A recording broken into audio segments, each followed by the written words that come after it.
Hello guys, my name is Henning and I wanted to show you a little trick Matt used in his last video where he showed off some iPhone video tips, and in the beginning he let some text float in together with his iPhone. He obviously got his camera on a tripod mounted and then made a constant movement. I don't have that tripod, so I just basically dragged my camera all over my desk. So let's just start. And at the beginning I also want to point out that I'm a completely beginner of using Final Cut. I just made the switch from iMovie. So a lot of you guys, and the reason why I'm doing this video is a lot of you guys asked it in the comments. I think I seen a couple of them, and I just basically wanted to show you it. So let's get right to it.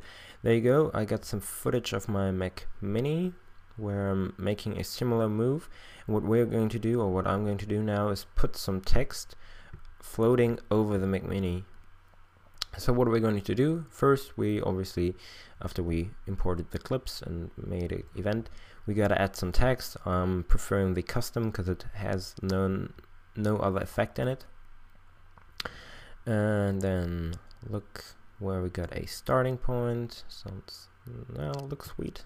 And then continue the clip till the end, the text. Now we got some still standing text. And let's say Mac Mini. Whoops, that was weird. And also a little bit dumb. No, alright, so sorry about that. This should, alright, so now no, I've done something really not smart. Oh, snapping, there we go. So this should work now. Now let's customize the text, shall we? Yeah. I see I'm a completely beginner. So now it should work. Yeah, now it works. Mac Mini, there you go. Put up the scale, and that's where you're going to do the effect in with the transforming and some keyframes which we're going to set after. We just put it up a little bit higher there. I'm going to adjust the position, then the rotation a little bit because I not filmed it straight from the front. So, and whoops, that was scrolling on a MacBook Pro with multi-touch. Yeah, basically just gotta adjust that, sorry about that. So there you go, some plain text that's floating in the air and not going with the Mac Mini. So what are we going to do now? We are going to add some keyframes, obviously. And there are two ways to do this. First, obviously in the transformer menu you can click this button, but I prefer this one, so I'm going to drag it all the way to the beginning, open it up, and on the top here you can add some keyframes, and we're going to do this in the beginning. And we wanted to have a constant movement in our movie, so we can add the effect pretty easily. So every time I change the speed, I'm going to set another keyframe, so the speed of the text is going to adapt to that. So let's see, there you go. Then I'm going to slow down a little bit.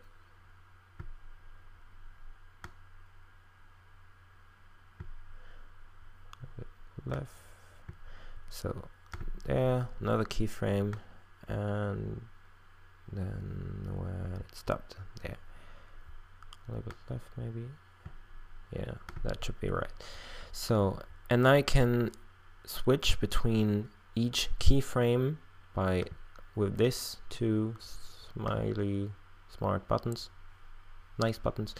And now we're basically just going to customize the anchor of the clip and just move it right out of the clip, and you can see it still remains in the same rotation and position, just using another just moving a little bit to the right.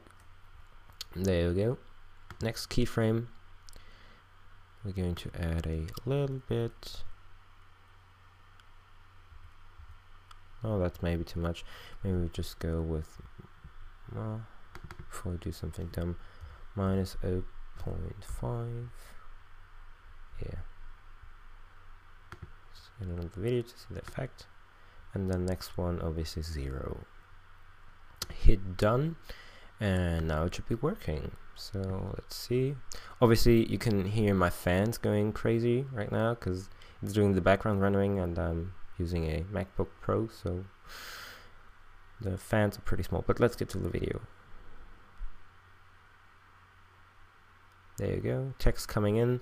Not that smooth because my camera was obviously a little bit jaggy because I didn't get a constant movement, but pretty viewable, I guess. Not the best thing, but I can do a little bit better than me. But for the beginning, or just to get the basic idea of how it works, I think it's pretty okay. So that's all I wanted to show you. If you got any comments on that, you can leave them down below. I'm also on Twitter at HannoHenny, pretty nice name that you can obviously pretty good pronounce in English because it's German. And yeah, that's pretty much it for me. Thank you guys for watching. Thank you for your attention, and hopefully I will see you soon on the interwebs.